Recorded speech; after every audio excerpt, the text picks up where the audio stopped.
Ladies and gentlemen, please welcome City Journal editor Brian Anderson. Well, thank you very much. I'm pleased to welcome you tonight on behalf of the Manhattan Institute. As the voice said, I'm Brian Anderson. I'm the City Journal editor. This promises to be a very interesting discussion about the mental health crisis among American young people. When upward of 40% of teens have received some kind of mental health diagnosis, when large numbers of young people report feeling sadness or hopelessness on a regular basis, and antidepressant use among younger people is skyrocketing, and schools are crawling with mental health workers, one has to ask, what is going on? Well, tonight, Robert Henderson will interview the Manhattan Institute's Abigail Shrier about this question. Her best-selling book, Bad Therapy, Why the Kids Aren't Growing Up, addresses exactly this question. In it, she explores how the youth mental health crisis is exploding, what's behind that problem, and how we're responding to it and what we should be doing to respond to it.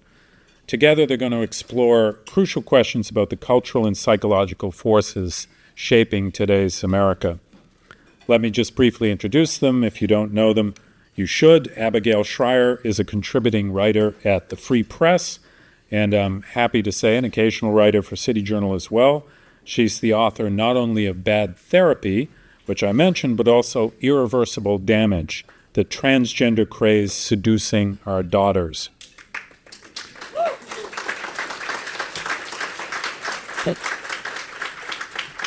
Both books have ignited national debate over the ideological capture of mental health institutions, the medicalization of adolescence, and the consequences of confusing empathy and indulgence. Her work, as I know well, combines rigorous reporting with intellectual clarity and a compelling prose style that reaches beyond academic audiences to reach a broad community. She's a graduate of Columbia College, Oxford University, and Yale Law School. She lives in California with her family. Rob is a contributing editor of City Journal, a senior fellow at MI, and the author of his own brilliant book, Troubled, a memoir of foster care, family, and social class, which is being adapted into a movie. Here in Hollywood, I should mention that, known for coining the concept of luxury beliefs, status signaling moral claims that impose costs on the less fortunate, Rob writes on class, culture, and psychology with keen insight. Born into foster care in Los Angeles, he later served in the U.S. Air Force and then earned degrees from Yale and Cambridge. He brings both lived experience and sharp social analysis to his work. And he's built, if you're not following him already on social media, a very significant social media presence on X and Substack. So with that, let me hand this over to Rob and Abigail, who are the real voices tonight, and we'll leave plenty of time for questions. Thank you very much. So I'll start here, Abigail, by saying that I learned a great deal from your books. I studied psychology, but in my PhD program, it was mostly focused on social and evolutionary psychology, not clinical psychology. And so, you've heard this joke before, Abigail. Sometimes I'll say I'm a psychologist, but I'm not the kind that helps people. But reading your book, it occurred to me that even the psychologists who are supposed to be helping people very often seem not to be.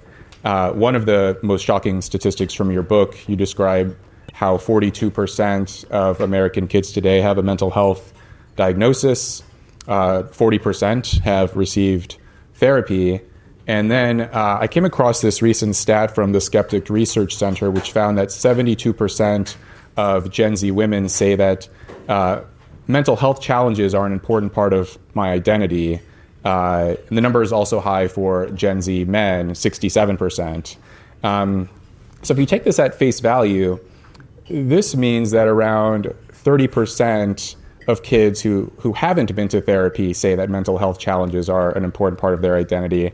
And so, Abigail, I'm curious, based on your experiences writing Bad Therapy, your interviews with experts of all kinds, how you think we got to this point that mental health challenges have become an important part of young people's identity. So I'll answer your question, but first of all, I just want to say thank you to the Manhattan Institute, and thank you all for being here. It's terrific to be here with Rob, and a great honor. So how did we get here? Well, there are a few ways we got here, but one of the big things is there was a big change in my generation of parents. My generation of parents, I'm at the tail end of Gen X. We had lived through a very high rate of divorce. There was sort of a double peak of divorce. I think 1979, 1981 were the two, high watermark of divorce in America. And we were determined as a generation to be more emotionally aware and more emotionally sensitive than we felt that our parents had been. Unfortunately, this also created an amazing opportunity for mental health experts to become the new parents and to undermine parents' confidence that they knew what was best for kids. See, parents, my generation, went to therapy as adults, and we thought that was a good experience. I really liked that. I learned something. I think I emerged in a better place. And then we thought, well, that could only help kids. Now, the research showed, and has always shown, that wasn't true. That therapy, like any efficacious treatment, comes with side effects. But what we also didn't appreciate, which, by the way, many practitioners don't even know, many therapists don't even know, aren't aware of the research. Usually clinical psychologists and academic psychologists are aware of this research, but many therapists aren't even aware of it. But the bigger problem is when you're with kids, when you're a therapist with kids, it's a totally different situation than giving therapy to an adult. Because you're not, to borrow the phrase you used with me earlier, you're not on equal footing. The therapist, any suggestion the therapist makes is going to be taken very seriously by a child. So a therapist can say to an adult, maybe you have a little PTSD, maybe your mom was a little emotionally abusive, and an adult will go home and think about it and decide if they're right. But a child takes that really seriously, and it could forever change the way they see their own mother. That's a profound, profound effect. And it's not a good one in most cases. So I'm not against therapy, as I've said before, and I'm not even against it for children. What I'm against is giving therapy to children who don't need it on the assumption that it can't do harm, and sort of not appreciating the harm is the answer to how we got here. Yeah, I appreciated that right in the beginning of your book, you make this note that I'm not talking about therapy that helps people or the people who are seeking it and who benefit from it. You're describing people who are harmed by side effects, people who wouldn't benefit from it and in some case may be harmed by it. I mean, it's funny because I read some of the criticisms of your book and they very clearly didn't read that disclaimer that the trigger warning didn't work. It was not effective. But I remember I had this conversation a few weeks ago. I was speaking with this person. She was a clinician. She was a social worker, and we had some kind of disagreement about something trivial. But then, she disagreed with me and said, "Well, I don't mean to invalidate you." And I thought, what? You can just tell me that you think I'm wrong. You don't need to use this like invalidate. But then, as I was reading your book, I thought, yeah, if you were to say that to a child, invalidate them, they might receive that very differently and then think anytime someone disagrees with me, they're invalidating me. Exactly. And then learn to use that in other conversations, maybe for good or for bad. And on this point, you interviewed this clinical psychologist, Camilo Ortiz, who's a brilliant guy, I think. And he talks about how sometimes anxious parents, anxious therapists, anxious authority figures can make children even more anxious. Actually, they aren't helping them very much. And generally, it seems like there's been this shift in therapy from kind of helping people to acknowledge and confront their fears toward maybe protecting them from those fears, avoiding those fears, avoiding negative emotions. And you talk about how exposure therapy is one of the most well-backed approaches, one of the most effective ways to help someone. And yet, it seems like the culture of therapy has shifted away from doing that and more towards validation.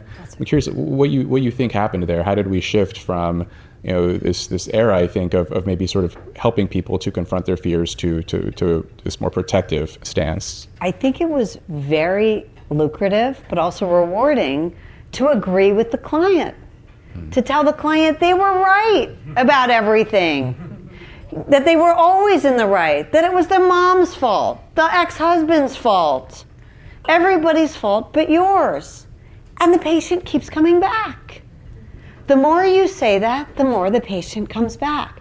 In fact, therapists realize that if they treated the least unwell, they could continue to do so for the longest period of time.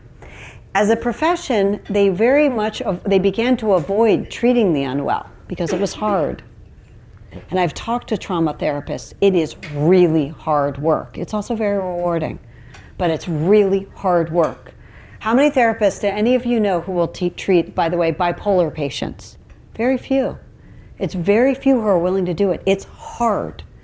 But treat a kid with a little anxiety, parent pays on time, they're your patient for life if you want. I interviewed one kid who had been put in therapy at the age of 6, when her parents were getting a divorce, not because she showed any signs of dysfunction or emotional, problems with emotional regulation or any other mental health issue, but just prophylactically. We're getting a divorce, go see a therapist. And it was interesting. First of all, I interviewed her at 18. She was still seeing the therapist. And she was convinced. I asked her, what were they working on? She said, well, now she's helping me prepare to make friends in college. This is a classic iatrogenic effect of therapy, which is that you become treatment dependent, totally dependent on the therapist. You feel like you can't do anything for yourself. But there's something else too. I was publishing, when the book came out, there was a person who said to me privately, she said, when I first heard about your book, I wasn't sure if I agreed. And she said, but it put in mind, but then I read it and I remembered what it was like for me when my parents were divorcing and they made me see a therapist. And my mom was leaving and I didn't want to talk to this stranger about how hurt I was that my mom was leaving. And they made me, and they acted like there was something wrong with me that I didn't want to tell a stranger about the most painful thing I was going through. I thought that was interesting because we would consider that, right, an abnormal reaction today. Of course you go to a therapist, right? There's no sense that anything is ever handled within a family, and sometimes mom and dad can handle it best. Yeah. Sometimes, Abigail, people might accuse you of having controversial thoughts on gender, but I think I'm about to express a controversial thought on gender, and I'm curious what you think about this. So there's a psychologist, Corey Clark, and she has done some very interesting work looking at the shifting values in the universities, suggesting that as more positions in academia are filled by women, the values of academia are changing over time to tilting away from academic rigor and more towards things like social justice and emotional validation and those kinds of things. And other researchers have done this work where if you survey academics and give them a forced choice, what's more important, the emotional well-being of your students or ensuring that they learn the material? On average, the male professors tend to value learning the material, and the female professors say the emotional well-being of their students.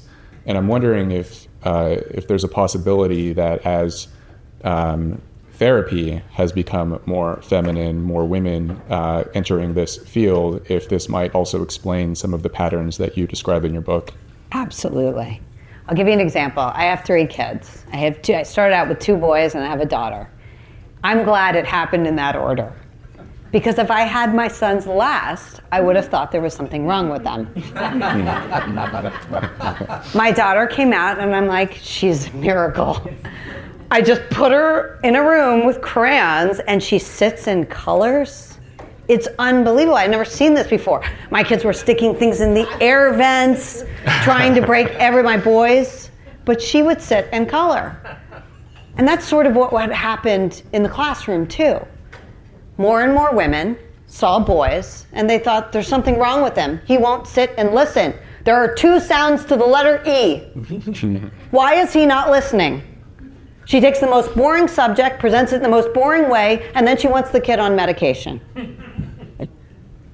And I think we're seeing this across the spectrum. I'll give you another example where we see this. People, it was not unfashionable once to be able to say that masculine and feminine energy in a household was very good. And they balanced each other.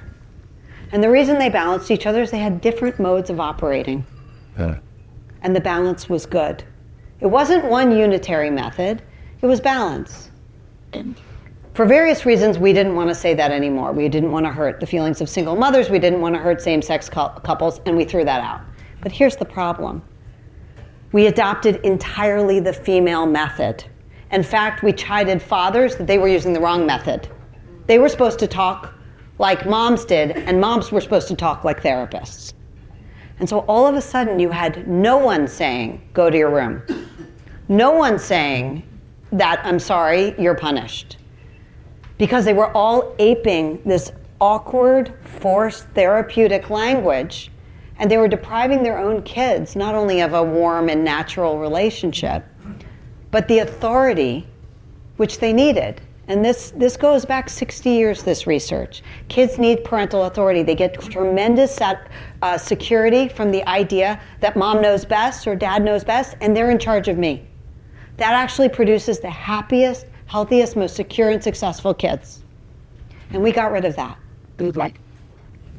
On this point of understanding that boys may learn differently from girls, many people are familiar with the stats of the number of boys being diagnosed with ADHD. I mean, the diagnoses are increasing for both boys and girls, but for boys it's especially pronounced. And also the numbers for oppositional defiant disorder. Kids used to just, adults would say, these kids are, this kid is shy, this kid is disruptive. And now we've shifted toward medicalizing these behavioral patterns of, this kid isn't shy, this kid has an anxiety disorder, this kid isn't disruptive, he has oppositional defiant disorder.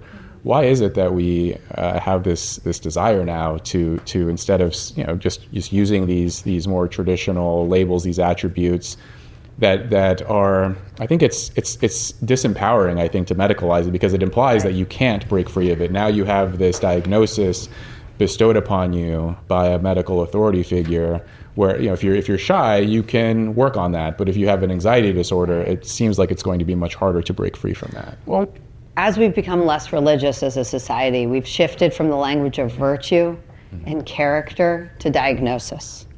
We didn't want to talk about character and virtue.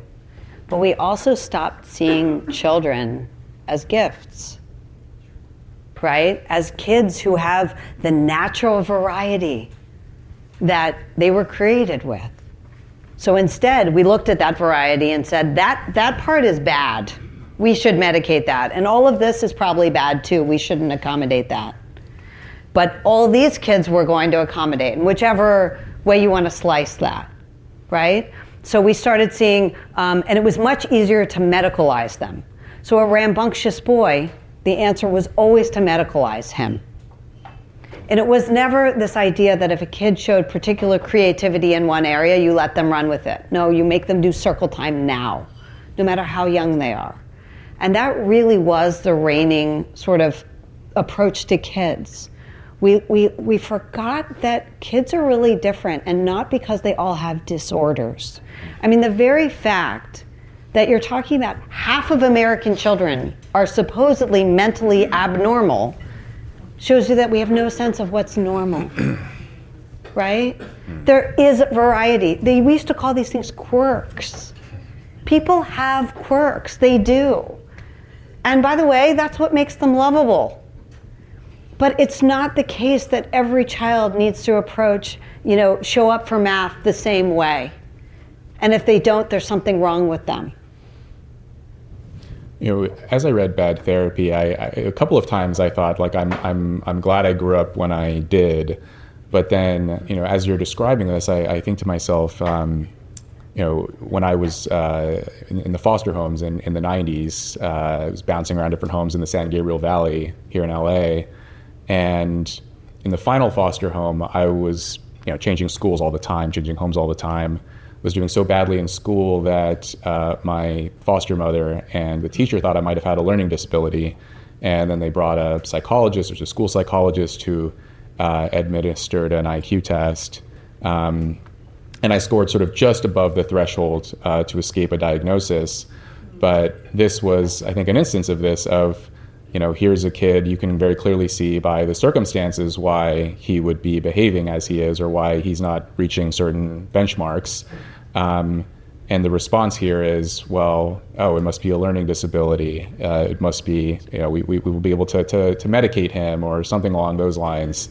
And so this was occurring even 20 plus years ago. When you think about the success that non-medicated ADHD people, leaders, have achieved, it's remarkable. Not medicated. People who were very inattentive or rambunctious as young people, especially men, in every field. And they often say, when I ask them, how did it work out for you? And they always say, well, I probably should have been on medication. But I always think, but look at what you've achieved. Yeah. You worked it out somehow, And the problem with the medication, I'm not against medication, but it flattens all that potential, and it locks them in, and anything they achieve, they never feel like, I did that. They never go through that period of saying, I was a crazy kid, but then I buckled down. They don't get to say that. They say, I started my prescription. Okay. Earlier you'd mentioned, this shift away from shift away from virtue and toward diagnosis. And I'm wondering what you think about this. That does this also influence the way kids think about moral responsibility? That if you're shy, you maybe have a duty to overcome that. But now that we've given you a medicalized label, then there's no effort for you to overcome this. Words like right and wrong and rude become replaced with language like this is healthy and this is unhealthy. You think that this changes the way kids think about moral obligation and their moral development? Absolutely. I think it's the most tragic thing of all, is that we remove their agency. Kids are going around saying, I can't, that's my social phobia. When you say, I can't because of my social phobia, you're stopping growing, right? And we all go through periods of awkwardness and shyness. And we feel so good when we get over it. And then we can do the next thing. And instead, we've taught kids, stay right where you are. Don't grow. And so, unsurprisingly, they're showing up to work at age 20, seeming a lot like 12-year-olds. And by the way, the number of university professors who tell me that kids are bringing stuffed animals to class is shocking. They carry around stuffed animals with them. And you might think, who cares? What's the big deal? That's about how old they feel. That's how capable they see themselves as, about age 8. Hey. Could you tell us about state orientation versus task orientation, which I think is one of the most useful frameworks you describe in Bad Therapy? So state orientation, so psychologists did this, wonderful psychiatrist actually introduced me to this idea, Michael Linden in Germany. But the idea, there's this research that if you focus on yourself and how you're feeling and how you're doing, state orientation, what is my state? It actually makes it much, much harder to achieve any goal. And if you focus on the task, you have a much better shot of achieving that goal. And they've measured this and shown this in study after study. So if you want to climb a mountain, the worst thing you can do is think about the pain in your shoulder, because you won't climb the mountain.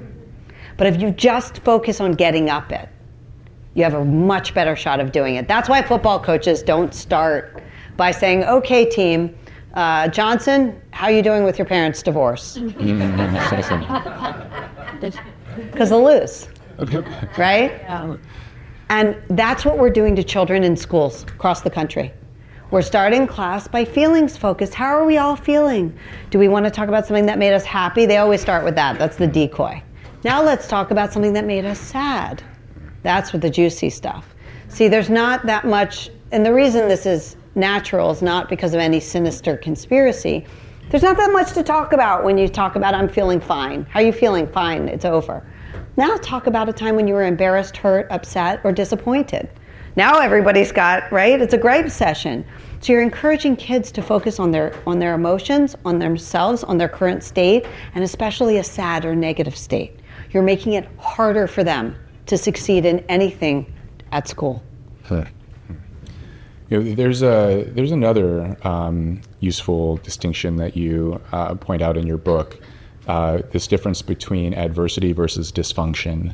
And can you tell us about that as well? Because as I was reading this, and I'd never seen this illuminated quite so clearly, that adversity is something that we all experience, but dysfunction is something quite different, and we often conflate these two things. So can you describe those and then what the implications are when we conflate them? Sure. So there are these, in public schools across the country, they basically have a trauma index, and they call it an ACEs test, and it looks at so-called adverse childhood experiences, and it gives you essentially a score for how likely how well you're likely to do in life. It's really misconstrued study. It's not the study is not how it's explained to teachers, and it's been badly misconstrued in the educational context. But one of the problems, even with the original study, is they claimed it was about adversity, and they combined normal challenges of adulthood, like my dad lost his job. We have to cut back as a family. Almost every family has gone through this. We have to cut back. That's not a horrible thing for a child. It's stressful for the family. It's hard. It can make a child scrappier and stronger and more determined. And our CEOs are filled with families who had that story. Or, I'm a high school student. I was very close to my grandfather or grandmother, and they passed away. That is not a devastating event in the life of a child. It's sad. Hopefully they will have cherished memories. Hopefully we'll remind them of the memories of their grandfather. That is not trauma, and it's not dysfunction, and there is no reason that child can't go on to have a beautiful life and teach her own children about her grandmother. There's no reason. But we conflate that with, my mom was a drug addict. Now that's something no child is prepared to handle. Not only because the mother, the person who's supposed to protect them, is so unreliable, but because very often she's bringing very bad adults into the house. And the problem is the study doesn't separate them. It looks at all kids who go through hardship and treats them the same as basically dysfunctional and limited. And I'll tell you something that just shows how ridiculous this whole idea is. Immigrant kids do better than American kids. All kinds of immigrant populations do better than American kids in terms of mental health. Why? Because if they have a solid family structure, it doesn't matter that they aren't wealthy. It doesn't matter that mom's working 3 jobs. If they have good values, if they're there for their kids, if they give them a stable environment focused on the right things, those kids can achieve a lot. And it's ridiculous to consider them as limited, because we know it's not true. Yeah, these experiences get flattened under the same labels. I tell this story in Troubled. It was my first year at Yale. I was having this conversation with one of the young women. She was an Asian American student, and she was telling me how she had a tiger mom parent who was very strict on her. She was like, you're going to get into a good school, you're going to work really hard, and drilled her. And then she paused and said, but I'm sure you know what I'm talking about. And then I said, well, my mom, I'm half Korean on my mom's side, but I didn't really have a childhood like that. And then she said, oh, okay, so you didn't have that traumatic childhood then, okay. And I thought, well, Oh my God, what a story. That's amazing. You mentioned sort of this, I don't know if I'm pronouncing this right, neurasthenia. This was like an old disease that kids were diagnosed with in the early 20th century. So these were the children of the WASP elite during that era, the white Anglo-Saxon Protestants, the ruling class in that time. So the children of the WASP elite would claim to have neurasthenia, described as like a neurotic despair, symptoms of insomnia, irritability, anxiety, fear of responsibility, lethargy, and inability to make decisions. And I think you're seeing similar patterns today with affluent young kids, where they'll cosplay or LARP mental illness. Meanwhile, actually disadvantaged people lack care. If you walk around any major city in the country, you will see people who are in the depths of severe mental illness, and we step right over them. And then, affluent, young people will go on TikTok and self-diagnose with all kinds of mental health conditions. I'm curious how you think about this, about how these sort of class differences shape our understanding of mental health and those associated trends. So interesting. So one of the gentlemen I was able to interview for the book was Arthur Barsky at Harvard Medical School. And he is the world expert on hypochondriasis, the condition of being a hypochondriac. So today it's often called somatic symptom disorder or illness anxiety disorder, but it's basically the same thing. And what he taught me was that hypochondriacs are not people inventing pain. They're not faking it. They are applying a hyper focus to the normal pains we all feel. And that hyper focus makes the pain worse. In fact, it can make the pain debilitating. That's what I think we've encouraged kids to do with their emotional lives. And the more affluent we are, the more attention we can pay to their emotional lives. Right? Oh, you don't like that shirt? Let me go out and buy a new one that's more soothing to you or comfortable to you or has softer cotton. The more we can encourage this kind of emotional hypochondriasis, which is effectively what I think these kids have. They feel, it's not that they're faking their pain. It's that they've allowed their pain to increase their emotional distress just by focusing on it and obsessing over it. Yeah, and this obsession, it reminds me of what you said about in the book about the DARE program, about sort of awareness itself might be the problem. So many of you are probably recall the DARE program in the 90s and the 2000s of teaching kids about drugs and how you shouldn't do them, but some evidence suggests that this backfired and it actually caused kids to become curious about drugs. I was one of them. And I also thought, because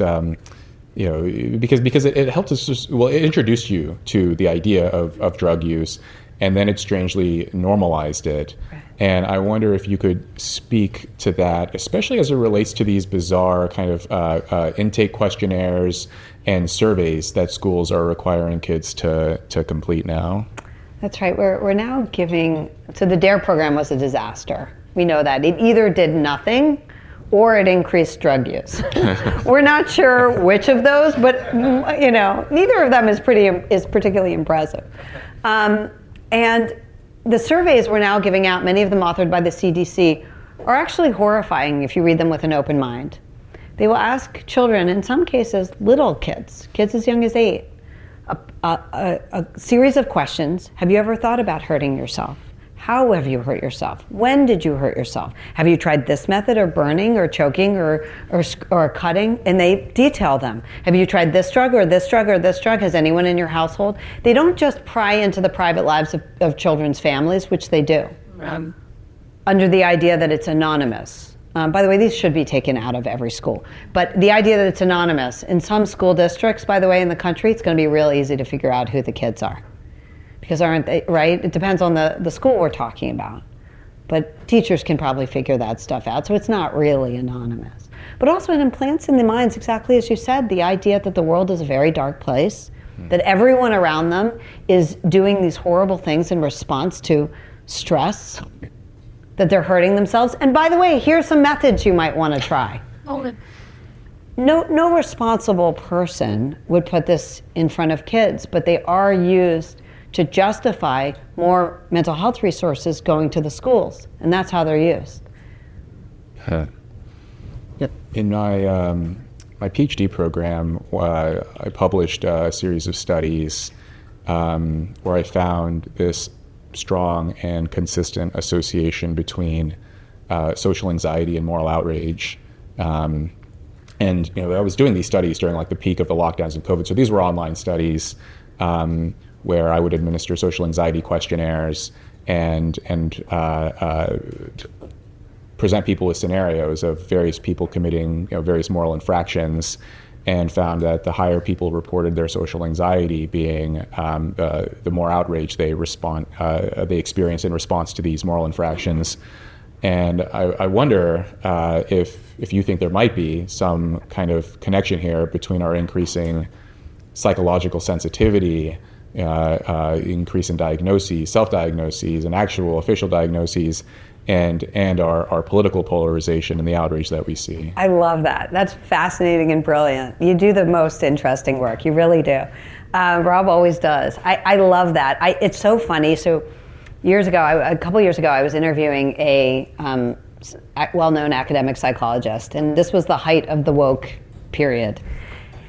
And I just threw out to her, she was telling me all about exposure therapy. This is the first time I had heard of it. And I threw out to her, well, if that's true, maybe what we should be doing on campus in response to the outcry is we should be, hurling racial epithets at the kids and seeing how they react. Maybe they would be exposed, that would lessen the power of these. She completely lost her mind in the interview. She panicked that someone was going to hear that she had agreed. I mean, truly panicked. It was not my most successful venture. But I was wondering the same thing. I was wondering along the same lines, so I hadn't thought to study it that way. That's fascinating. This tendency to panic and obsess is not doing us any good. But there's one aspect of it, one dimension of it that I think is also playing an important role, and that is social media. And look, everybody hates, says all these, terrible things about social media. But the truth is, it's making us hate each other. I mean, that's just true. It makes us hate each other much more. I'll give you one example. For my new book, I'm interviewing a lot of people who are on dating apps, because I'm writing a new book on the dating lives of young people. And being on dating apps can make you really angry with the opposite sex, because you start feeling like women don't treat men right. You start feeling that way because you're interacting with who even knows who these people are, and way too many of them, and a lot of the experiences are unpleasant. That's just one example of how it's making us angrier with each other. But yes, added to that and our social alienation from each other and our high levels of anxiety and fearfulness, and it's making for a really hysterical population. You talk about how teenagers will, they have their text messages, their group chats, and they'll save screenshots of people, using hurtful or offensive language to use as ammunition against their peers later. I've seen something similar with dating apps, where sometimes you'll see on Instagram or X, people will share a screenshot of like someone they matched with on Hinge who said something silly, and then they post it and they get all the likes and the validation. But then the message this communicates to people is like, I should be very careful with how I conduct myself, what I say. There's this extreme caution and conformity and fear now. And I wonder if this is also kind of fueling the kind of cratering a relationship for me. Most people are meeting on the dating apps now, but then on the apps, people are aware that, I could be screenshotted and shared online and mocked and humiliated. I think maybe the worst casualty of social media is interpersonal relationships. And humor, which is part of interpersonal relationships. Totally. Right? It really puts us at odds with each other, and we don't see the best side of each other. We don't give each other a break. We also approach each other with tremendous amount of fear and guardedness.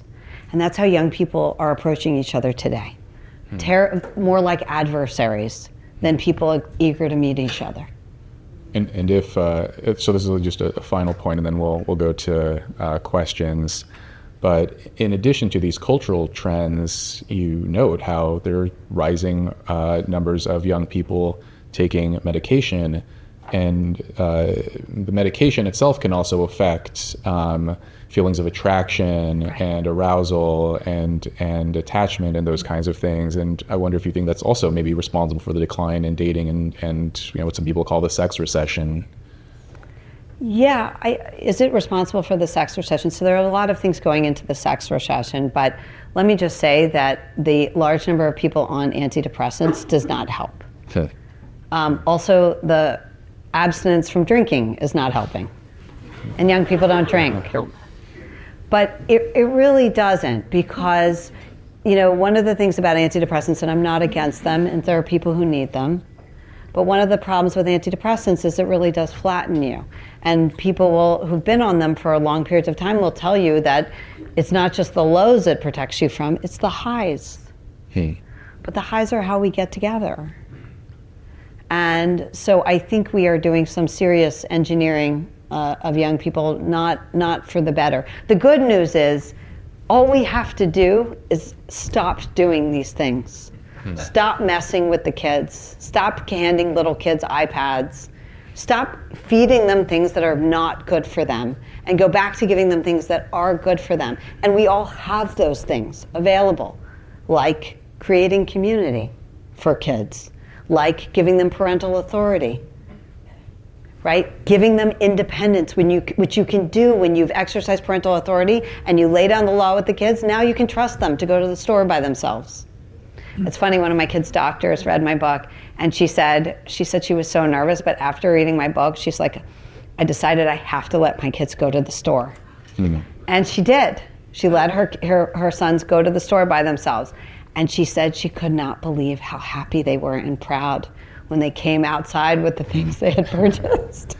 But I mean, they were little kids, but these are things kids can do. And everyone in this room either did this themselves or have parents or grandparents who did this. Yeah, I love that point you made in the book about, I don't recall who you were interviewing, this possibility of a critical developmental window for kids where if you don't teach them to go out and be independent by a certain age, then they kind of learn to vegetate at home and they never want to leave. So you say something like, a 9-year-old who goes out to collect groceries or run errands feels proud when they return home, but a 13-year-old or a 12-year-old, it's not a big deal. And so once they reach that age, if they've never learned to do that, they never feel that sense of pride of wanting to go out. So you have to sort of catch them at a certain age to lead them toward independence. So with that, I think we'll go to questions now. So what are your questions?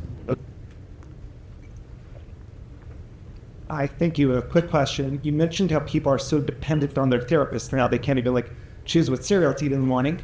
What do you think about people who not just run their lives through ChatGPT, but their emotional lives through ChatGPT? So I don't look as bad as I think therapists are. And a lot of them aren't very good. By the way, some of them are wonderful. And I try to profile some of my favorites in the book because I think that the number of the level-headed therapists, can do so much good, especially if they're not ideological, if they're not pushing an agenda, and they really are focused on pushing someone's problem and helping them get better with whatever the challenge is. They can do so much good. But as troublesome as a lot of the help that therapists aren't always capable of offering I think that the AI-generated therapy is really alarming and likely to be much worse. There's actually a great South Park. If anybody saw the South Park on AI, which was fantastic, but the idea was that a lot of the current large language modules, what they're set up to do is to flatter you and agree with you. And that can lead to ridiculous results. And the therapy at its best is really about challenging a patient. It was never supposed to be about agreeing with them. And when it shifted to affirmation, it did a lot of damage, like it did with the gender ideology and the transgender identification movement, by agreeing with young girls, which they never should have been doing. But the potential that AI would do something similar is very high. Next question. Thank you. Is it on?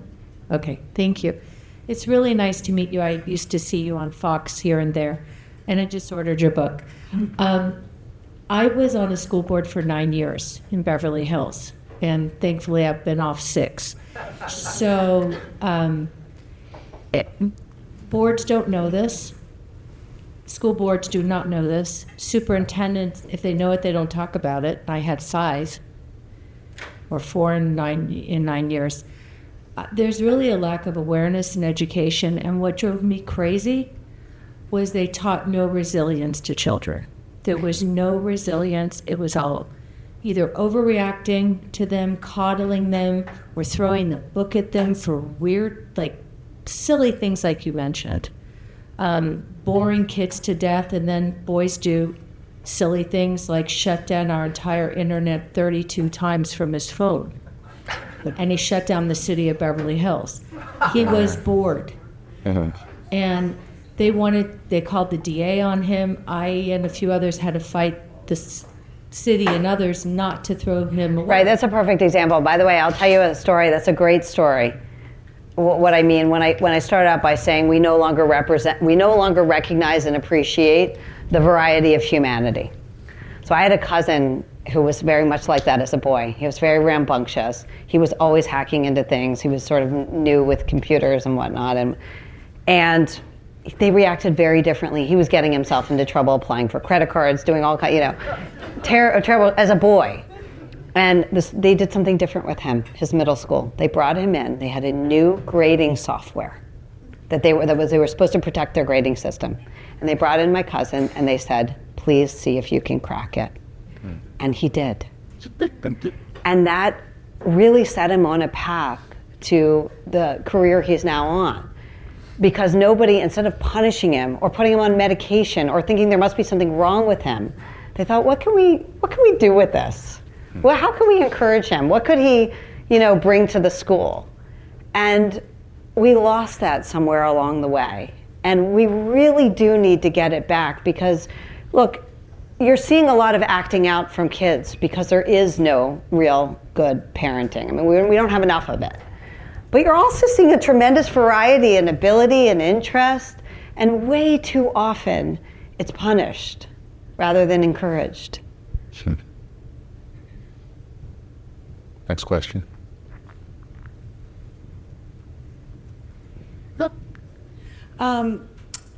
Abigail, thinking back to your first book or your previous book, Irreconcilable Differences, and just listening to you talk tonight about what you've discovered with bad therapy, I wonder if you could speak to this. This is what I was thinking when you were talking.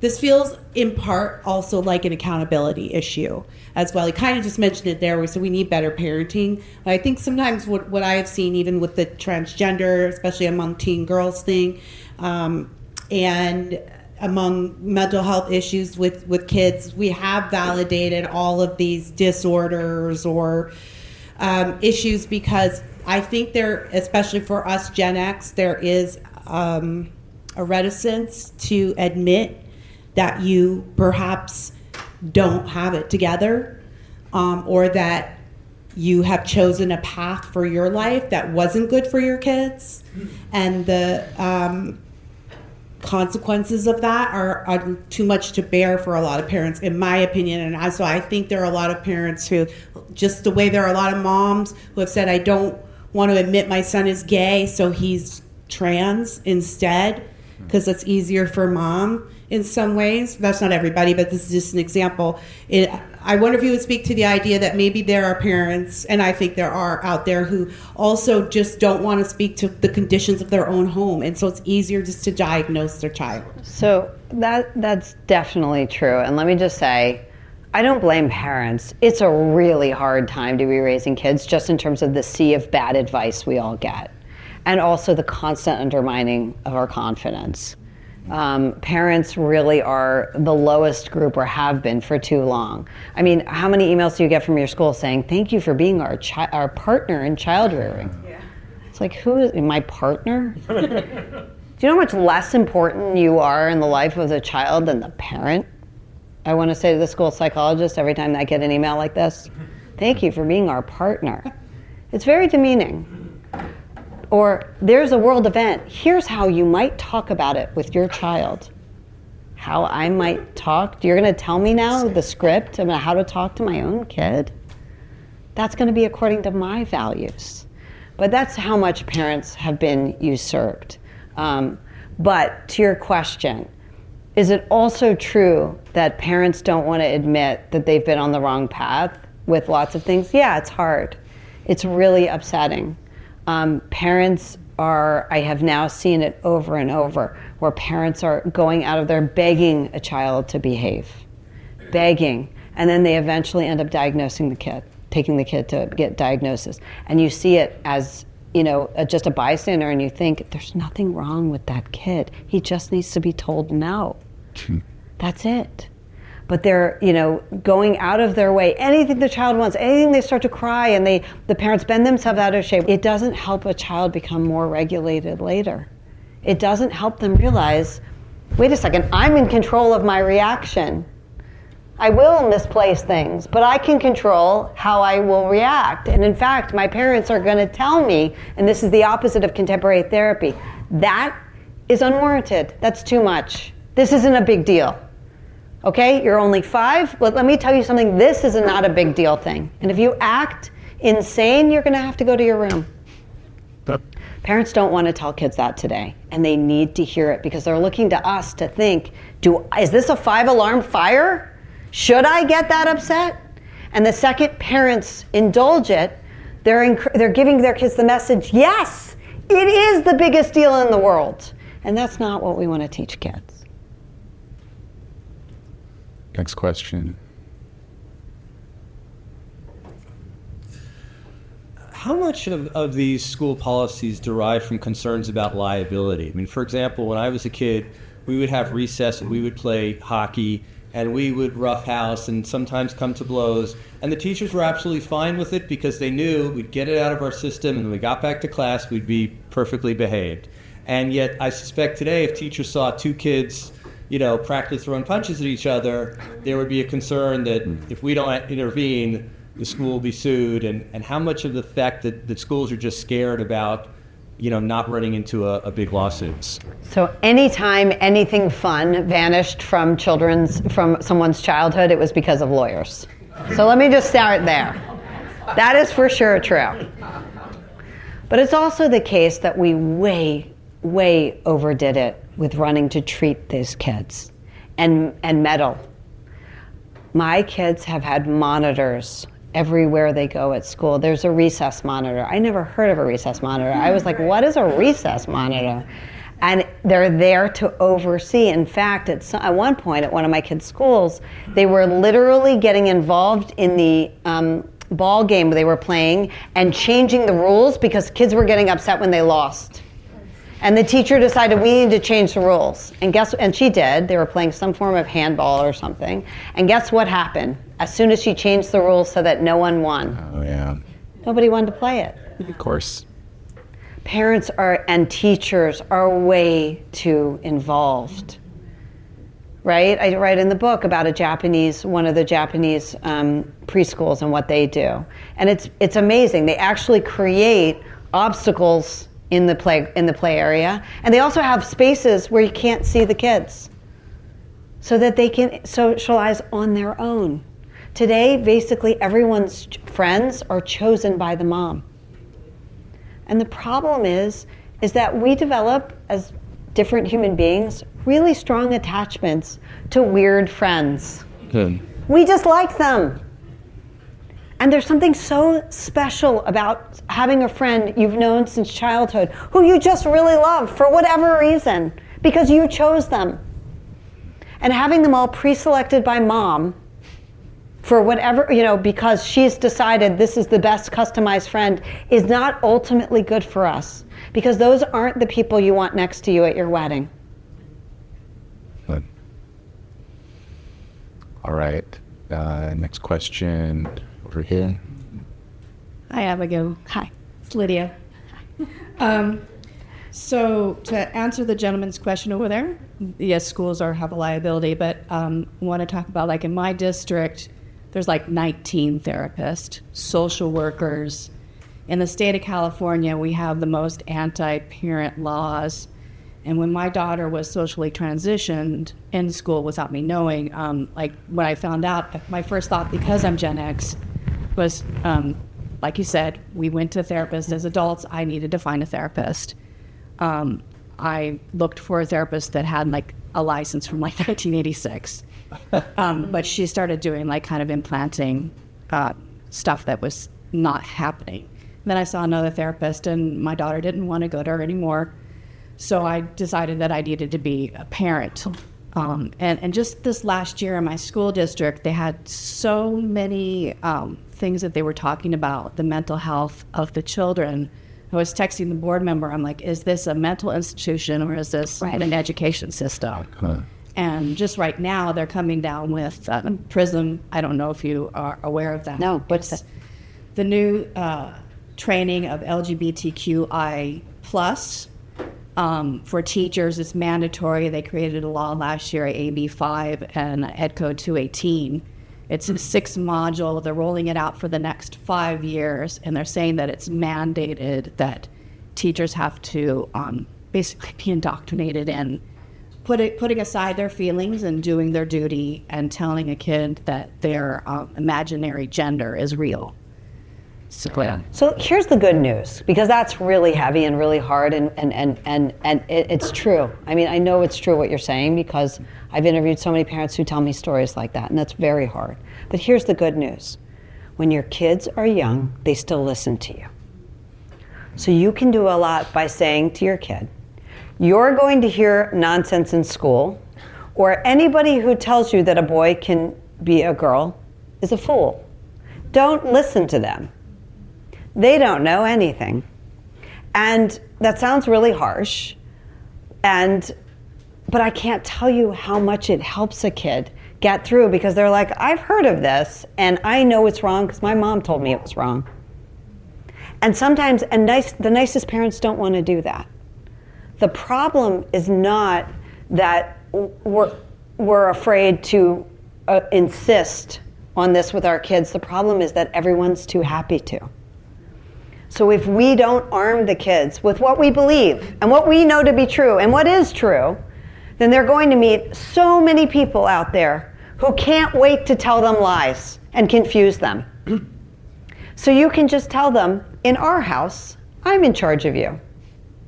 And I don't care, that's very nice that your teacher thought you should do that, or the social worker, or the pediatrician, but I will be staying in here for your interview with my child.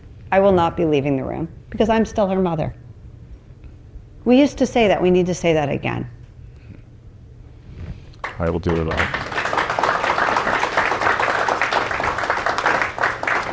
Right, time for one more question. So this will be the last question here. Hi. Could you please share some information that didn't make the final cut of the book? Oh, great question. Okay. Information that didn't make the final cut of the book. I'm trying to think. So going back a little ways, there was a whole chapter I deleted. I had to cut. I'm trying to think. A lot of the material that didn't make it in had to do with Bessel van der Kolk and The Body Keeps the Score. I had to shorten it, and so I couldn't go include as much of it as I wanted to, which is funny, because after I wrote it, now you're seeing all over, but at the time when I wrote it, it was fairly controversial, because that book had still been a bestseller for so many times, and it really is based on very, very weak science. The idea that trauma can be stored in your shoulder, for instance, does not have any basis. Or that trauma causes cancer, or all these things that are that come out of those types of discussions. So that didn't. I wasn't able to. I had to sort of condense some of that material I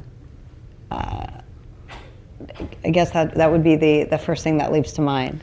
Was there anything about, because I know your next book is Gen Z and dating, was there anything in the original manuscript for Bad Therapy that you decided to save for the upcoming book? No, I really just sort of thought, look, I'm very interested in this generation, and I'm also interested in the problems that we've created for them while trying to help them. And we've given them so much guidance that they didn't need, right? So for some reason, we got it into our heads. For instance, I realized with irreversible damage that the only way a gay child could, or a gay adult could be born, from a gay child or whatever, was if we taught them about being gay and encouraged it. If we formed these gay straight alliance clubs.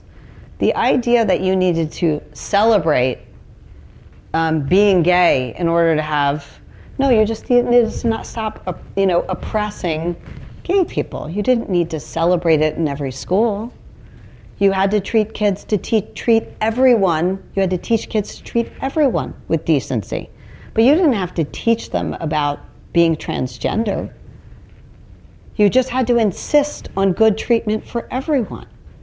But instead we went in, and with the most graphic detail, we insisted we should tell them about every form of sexuality at ever younger ages. This was a very strange thing to be doing, and there really was no good reason for it. Abigail, thank you. Oh, thank you.